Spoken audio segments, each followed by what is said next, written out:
एक बार कृष्ण ने अपने पिता से गांव के सभी बड़े बुजुर्गों को तुरंत वहां बुलाने के लिए कहा, क्योंकि कृष्ण उनसे कुछ कहना चाहते थे।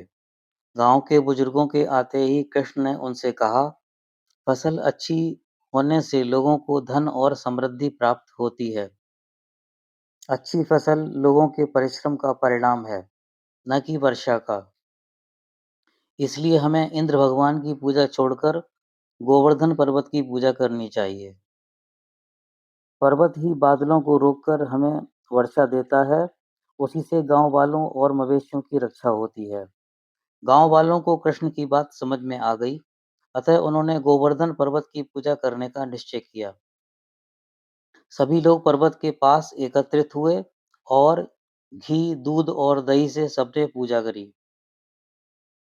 कृष्ण अपना दिव्य रूप धारण कर पर्वत पर प्रकट हुए। उन्होंने कहा कि वही पर्वत देव हैं और उन्होंने प्रसाद के रूप में चढ़ावा ग्रहण किया। वृंदावन वासियों को गोवर्धन पर्वत की पूजा अर्चना करते देखकर इंद्र भगवान रुष्ट हो गए। वहां के लोगों को सबक सिखाने के लिए उन्होंने काले मेघों को घनघोर वर्षा के साथ भेजा। भारी बारिश हुई, ओले गिरे, लोग त्राहि त्राहि कर उठे। उन्होंने कृष्ण से मदद मांगी।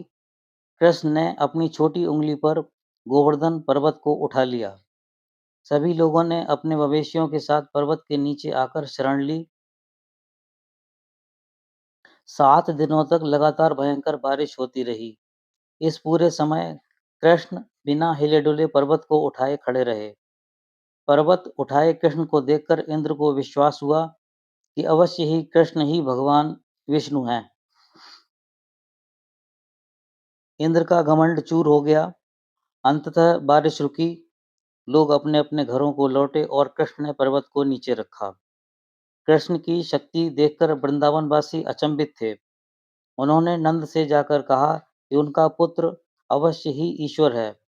इंद्र ने भी आकर कृष्ण से क्षमा याचना की।